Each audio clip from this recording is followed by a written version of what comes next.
Bonjour. On va essayer de terminer ce que nous avons commencé avant. Donc je termine, je continue en faisant le reste de l'exercice qui fait partie du sujet de l'examen 2019, la session normale 2019 SVT, électricité, mécanique.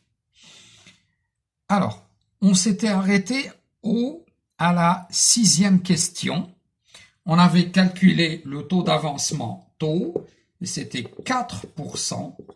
Et la conclusion, on vous disait de conclure. Et la conclusion, c'était la réaction est une réaction limitée. Est une réaction limitée, c'est-à-dire qu'elle n'est pas totale. Eh bien, la question suivante, c'est montrer que le quotient de réaction à l'état d'équilibre du système chimique s'écrit QR équilibre est égal à 10 puissance moins 2 pH sur CA moins 10 à la puissance moins pH. Et puis, calculer sa valeur. Eh bien, qu'est-ce que c'est que le quotient de réaction? Le quotient de réaction est défini comme étant, supposons que j'ai une réaction du type A que, plus B que, donne C que,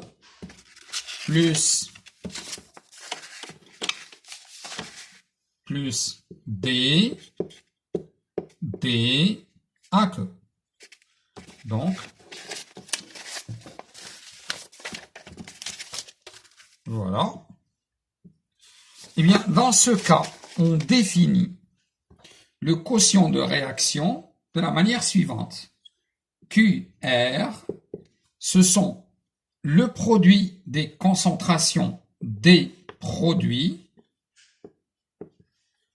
voilà, sur le produit des concentrations des réactifs en prenant en considération les coefficients de proportionnalité ou les coefficients stoichiométriques, petit a, petit b, petit c et petit d.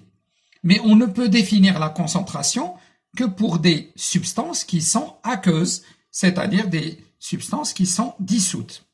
Eh bien là, je vais mettre C à la puissance C fois D concentration à la puissance D sur A à la puissance A fois B à la puissance B. Le quotient de réaction, et ça s'appelle le quotient de réaction. Eh bien, ce quotient de réaction peut être défini dans tous les états, c'est-à-dire on peut définir QR dans l'état initial, on peut définir QR dans l'état intermédiaire et on peut définir QR dans l'état final. Eh bien, comme nous savons que l'état final d'un système avec une réaction qui peut se passer dans les deux sens, c'est ce qu'on appelle un état d'équilibre. Donc, on peut définir QR équilibre. Voilà donc la notion, la grandeur appelée quotient de réaction. Attention, le quotient de réaction n'a pas d'unité. Il n'a pas d'unité par définition. Il n'a pas d'unité. Donc, ça n'a rien à voir avec des unités que vous pouvez simplifier, etc. Quelle que soit la situation, quel que soit le cas, eh bien, QR n'a pas d'unité. Il a été défini sans unité. Alors, on va essayer justement de donner QR équilibre dans le cas qui nous intéresse. Eh bien, le cas qui nous intéresse, c'est la réaction entre l'acide méthanoïque et l'eau. Donc, je reprends l'équation de la réaction. C'est HCOOH, aqueux, qui réagit avec l'eau liquide pour donner H3O+, aqueux, puisqu'il est dissous, plus, donc, plus HCOO- aqueux.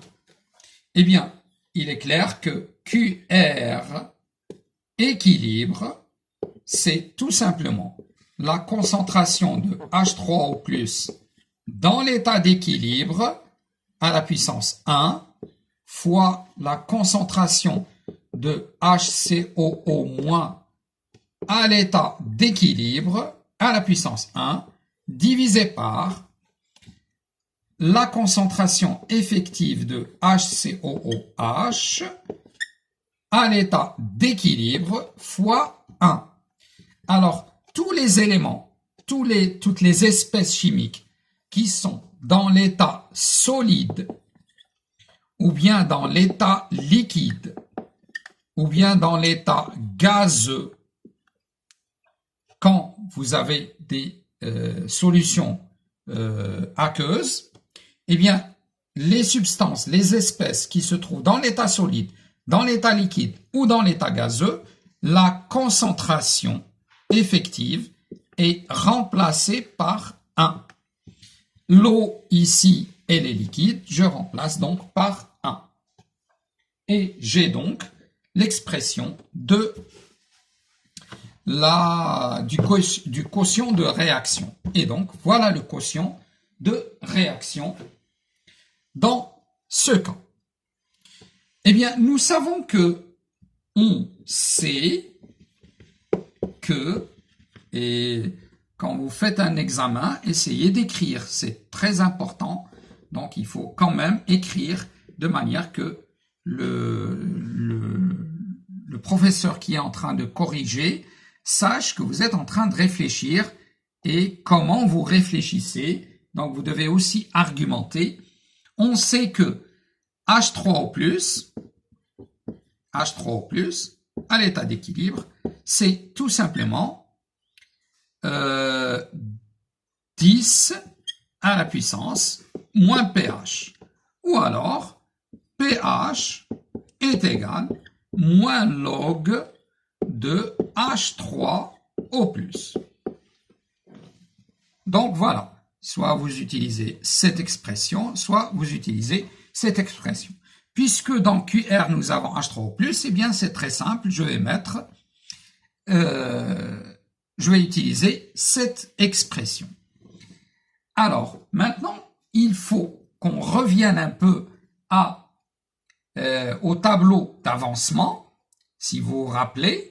Donc, je vais quand même le reprendre, ou alors le faire sur une feuille, comme ça, on n'aura pas à effacer. Donc, là, j'ai HCOOH, donc plus H2O liquide, donne H3O+, aqueux plus HCOO- aqueux. Les états, c'est l'état initial, l'état intermédiaire et l'état final. Et si je me rappelle, c'était Ca fois V. Ici, c'était en excès. Là, c'était 0. Et là, c'était 0. Et là, c'était CaV moins X. C'est un réactif, donc qui va diminuer. Dans la quantité de matière va diminuer avec le temps. Et là, c'est X. C'est un produit. C'était 0, donc c'est 0 plus X. Et là, c'est X. CaV moins X. Alors, on peut l'appeler X final ou bien X équilibre. Donc, X final. Je vais noter puisque L'autre fois, j'avais noté x final. Je garde x final. Sinon, je peux écrire aussi x équilibre. Donc, x final et x final. Et d'après ce tableau, justement, je constate que dans l'état final, la quantité de matière de H3O+, est égale à la quantité de matière de HCOO-. C'est-à-dire que la concentration de H3O+, dans l'état d'équilibre, est égale à la concentration, de HCOO- à l'état d'équilibre. Et je vais donc utiliser ça pour l'expression de QR. Donc je peux donc écrire H3O+, à l'état d'équilibre au carré, puisque les deux sont égaux, divisé par, alors, HCOOH à l'état d'équilibre. Et là, je reviens encore au tableau d'avancement. Là, je constate que la concentration de HCOOH à l'état d'équilibre, c'est quoi? C'est bien CaV moins X final sur V. Ça, c'est la quantité de matière. Et cette quantité de matière, il faut la diviser par V, qui est le volume de la solution, pour trouver la concentration. Je peux donc écrire que c'est Ca moins X final sur V. Alors, si je remonte un peu à la ligne précédente, c'est justement X final sur V. Donc, je peux très bien écrire que ça, c'est X, c'est Ca moins concentration de H3O+. Donc, je vais tout simplement l'écrire. Et donc, QR équilibre est égal H3O+ à l'état d'équilibre au carré divisé par Ca moins H3O+ à l'état d'équilibre. Donc j'écris 10 à la puissance moins pH au carré divisé par Ca moins 10 à la puissance moins pH. Et le carré, on peut l'écrire donc 10 à la puissance 10, j'efface. Donc c'est QR à l'état d'équilibre. QR à l'état d'équilibre. Là, c'est un carré. QR à l'état d'équilibre, c'est tout simplement 10 à la puissance moins 2 pH divisé par Ca moins 10 à la puissance moins pH. Et c'est exactement ce qu'il fallait démontrer. 10 à la puissance moins 2 pH sur Ca moins 10 à la puissance moins pH. Eh bien, en faisant ce calcul, on trouve comme valeur QR à l'équilibre, QR équilibre, est tout simplement égal 1,65 fois 10 à la puissance moins 4. 10 à la puissance moins 4. Je rappelle que il n'y a pas d'unité.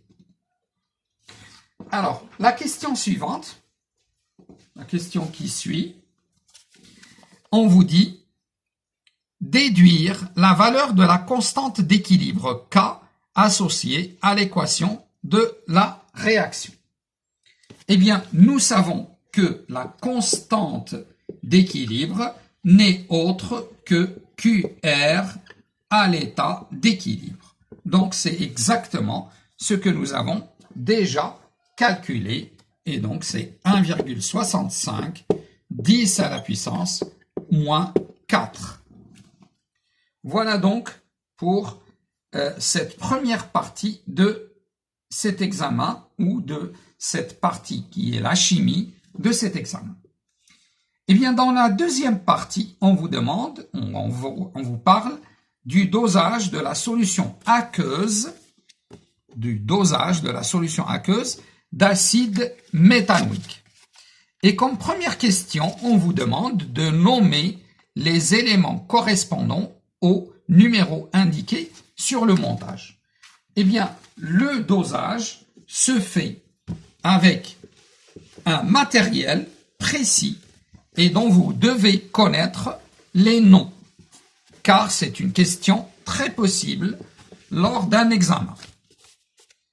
Eh bien, si je reprends juste de façon simplifiée, on a la burette, ça c'est ce qu'on appelle la burette. Donc, la burette. On a le bécher. On a un agitateur magnétique en bas. Et comme on suit avec un pH mètre, eh bien, on a besoin d'un pH mètre. Alors, une burette a besoin d'un support pour tenir. Donc, ça c'est le bécher. Il faut faire attention. Ça, c'est la burette. Une burette. Ça, c'est un pH mètre, mais ça peut très bien être un conductimètre. Cela dépend de votre exercice. Si on suit avec la conductimètre ou la conductivité, eh bien, il faut un conductimètre. Si on suit avec le pH, eh bien, il faut un pH mètre. Et dans ce cas, c'est un pH mètre. Un pH mètre. Alors, si je remarque un peu les flèches, en fait, elles ne s'arrêtent pas là, elles passent à l'intérieur. Et comme ça passe à l'intérieur, eh bien, il s'agit de la solution. Dans le texte, on vous dit qu'on va doser la solution d'acide méthanoïque avec une solution d'hydroxyde de sodium. Et c'est ce qu'on met dans la burette. Donc ça, c'est la solution d'hydroxyde de sodium. Et c'est la solution dont la concentration est connue. C'est donc là l'espèce titrante. Espèce titrante. Mais juste, si vous dites solution d'hydroxyde de sodium, votre réponse est suffisante. Et là, dans votre exercice, justement, la flèche ne s'arrête pas au niveau du bécher, mais passe à l'intérieur, et donc il s'agit de la solution. Eh bien, cette solution, c'est la solution d'acide méthanoïque, la solution aqueuse d'acide méthanoïque.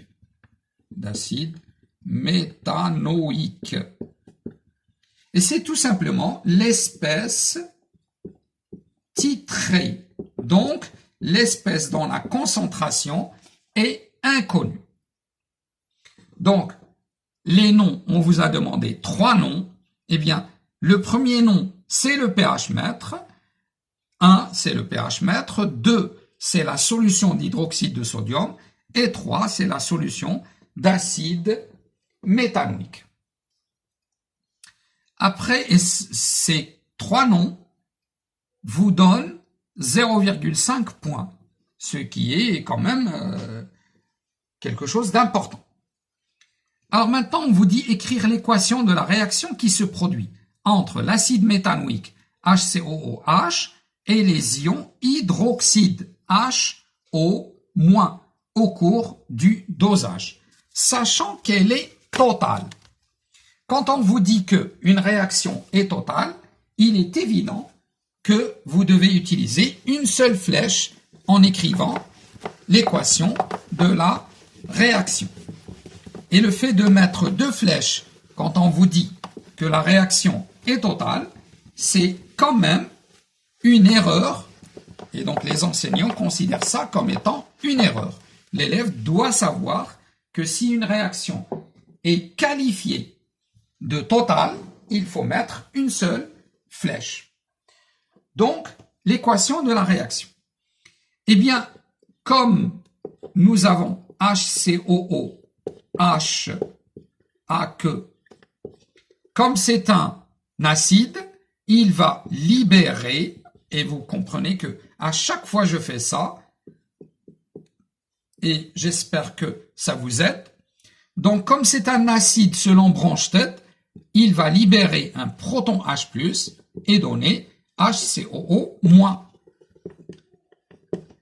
Et l'eau va réagir, plutôt là, il va réagir avec l'ion hydroxyde qui est HO-, et qui va agir en tant que base, et donc il va capter, selon Bronsted, il va capter un proton H+. La base, selon Bronsted, est une espèce chimique capable de capter un proton H+.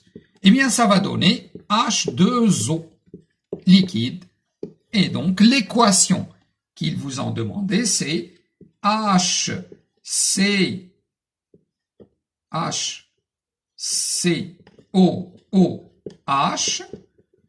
AQ plus HO- AQ donne, et je fais exprès et je dois donner une seule flèche, écrire une seule flèche, représenter l'équation avec une seule flèche, et là ça donne HCOO- AQ plus H2O liquide. Et voilà l'équation de la réaction. Alors, c'est ce qu'on appelle l'équation de la réaction de dosage. Alors après, on vous dit vérifier la valeur de Ca. Comment on vérifie la valeur de Ca? Ca a été donné, mais là, nous sommes en train de faire un dosage, et donc on va vérifier. Dans un bécher, on verse Va, donc vous avez déjà le volume Va qui a été dosé, c'est 20 millilitres. La concentration Ca est une concentration qui est supposée être inconnue, même si dans l'exercice elle est connue, mais comme la question dit vérifier, on va considérer qu'elle est inconnue. Et puis, le volume versé à l'équivalence, qui est VBE, c'est le volume de la base versé au point d'équivalence, c'est 8 millilitres. Alors, ceci est une réaction totale, donc on va établir le tableau d'avancement de cette réaction, et les états sont état initial, état intermédiaire et état final. Alors, ce tableau est appelé tableau d'avancement à l'équivalence. À l'équivalence. Eh bien, dans ce cas, nous avons versé CaVa de l'acide. Nous avons versé Cb qui est donné dans l'exercice. Je vais l'écrire. Et donc, Cb fois VBE. Et là, on considère que c'est 0, même si ça ne l'est pas, puisque la solution existe déjà. Et là, c'est en excès, en excès. Donc, CaVa moins X, CbVBE moins X, et là j'ai X est en excès. CaVa moins X max. Pourquoi j'utilise X max ici? Eh bien, c'est très simple, parce que c'est une réaction totale. Donc, CbVBE moins x max. Et là, c'est x max et en excès. Eh bien, à l'équivalence, les deux réactifs ont disparu ensemble, car à l'équivalence, nous avons tout simplement les deux réactifs qui sont limitants. Donc, cela veut dire que CAVA moins X max est égal à 0 et CBVBE est aussi égal à 0. Donc, je l'écris. J'écris ça. Je rappelle CB. Eh bien, CB, c'est 0,25 mol litre moins 1. Mol litre moins 1. Voilà. Eh bien, j'ai dit que CA à l'équivalence, on va écrire A l'équivalence,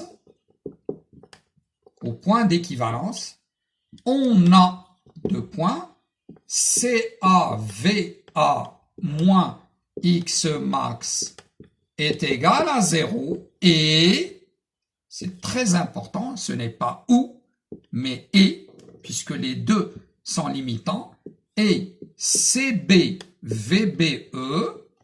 moins X max est égal à 0. Et cela nous permet de déduire que X max VBE, c'est 8 millilitres. Donc, CAVA, c'est égal à X max. Donc, on déduit que X max, c'est CAVA. Et X max est aussi égal à CBVBE. Et là, je peux déduire donc que CAVA est égal CBVBE. Et cela me permet de calculer et donc de vérifier la valeur de CA. Eh bien, c'est CBVBE divisé par VA.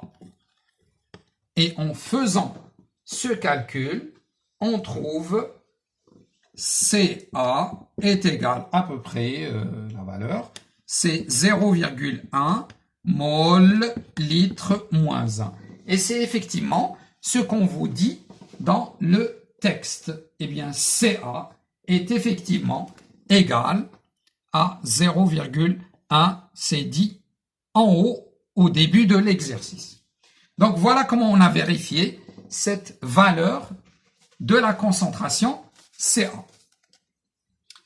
Alors, après, on vous dit, parmi les deux indicateurs colorés suivants, quel est celui qui convient le mieux à ce dosage? Eh bien, pour répondre à ce type de question, l'élève doit savoir, doit connaître, doit voir la valeur du pH à l'équivalence. Et ça, c'est une donnée dans cet exercice. On vous a donné que à l'équivalence, pH à l'équivalence, alors pH à l'équivalence, c'est 8,2. Et la règle dit que lors au cours d'un dosage, eh bien,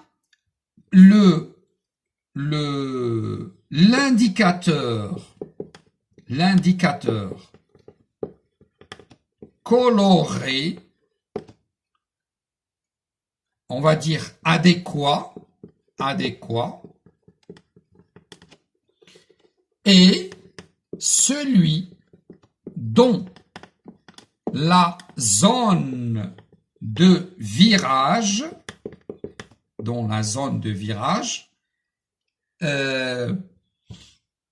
englobe ou contient la valeur de pHe. Donc, dans la zone de virage, englobe, contient la valeur de pH à l'équivalence, tout simplement. Et si je regarde un peu les données, comme le pHe c'est 8,2, je constate que le rouge de Crézol a une zone de virage qui va de 7,2 à 8,8. Et l'alizarine a une zone de virage qui va de 11,0 à 12,4.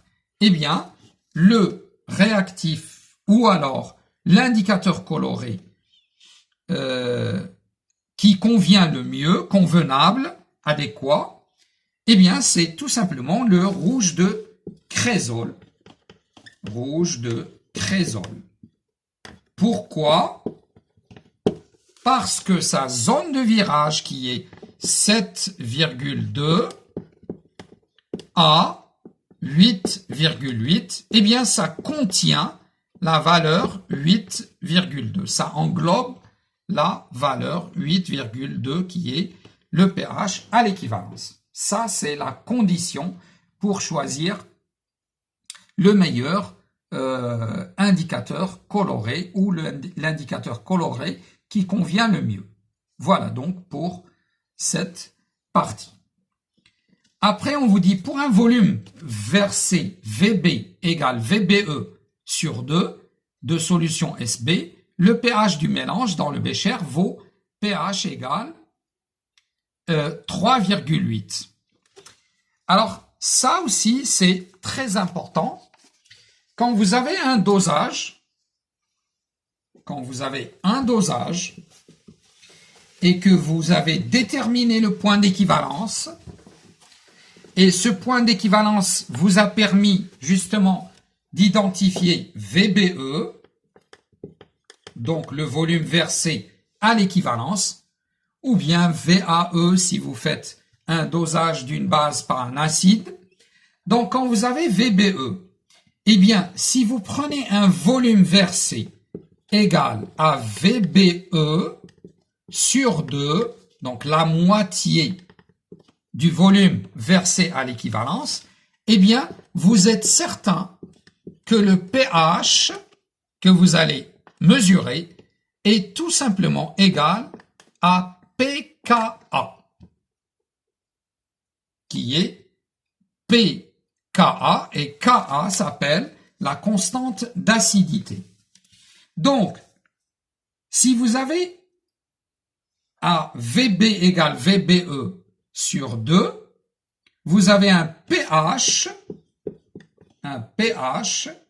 est égal, pH pour VB égale VBE sur 2, c'est 3,8. Eh bien, cela veut dire que pKa est égal à 3,8. Or, pKa, c'est tout simplement moins log de Ka. Et si vous voulez déterminer Ka, puisque c'est ça la question, eh bien, vous passez à la fonction réciproque et vous écrivez que Ka est égal à 10 à la puissance moins pKa. Donc, votre Ka, c'est 10 à la puissance moins 3,8. Et ça donne comme valeur 1,58, 10 à la puissance moins 4. Donc là, le calcul, voilà ce qu'il va vous donner. Bien sûr, vous pouvez répondre de cette manière, donc vous êtes en train d'utiliser le cours, mais vous pouvez aussi utiliser la formule du pH pour déterminer ou déduire tout ça. En effet, nous savons, donc voilà ce que la réponse c'est ça. Je suis en train d'utiliser ce que dit le cours et c'est mon droit. Maintenant, une autre manière une autre façon de faire, c'est d'écrire l'expression de pH. Eh bien, nous savons que le pH, je vais utiliser un autre stylo là, parce que ça ne me paraît pas beaucoup. Donc, pH est égal pKa plus log de la base sur l'acide. Concentration de la base sur concentration de l'acide. Eh bien, dans ce cas, nous sommes en train de parler de l'acide méthanoïque. Et la base de l'acide méthanoïque, c'est HCOO-. Et l'acide, c'est HCOOH. Alors, dans la question, on vous dit que si on verse VB égale VBE sur 2, eh bien, on a la concentration de HCOOH est égale à la concentration de HCOO moins. Et donc, si vous prenez la concentration de l'acide égale à la concentration de la base, vous obtenez une expression qui est pH égale pKa plus log de 1. Et nous savons que log de 1, c'est 0, et donc c'est tout simplement égal à pKa, et vous faites le travail que j'ai fait tout à l'heure. Donc là, vous avez utilisé une formule, et vous avez donc démontré ça, mais l'autre manière, c'est d'utiliser tout simplement le cours. Et moi, j'estime que les deux méthodes sont tout à fait correctes. Voilà donc pour cette question. Donc, il nous reste la troisième partie. Je la ferai plus tard. Merci.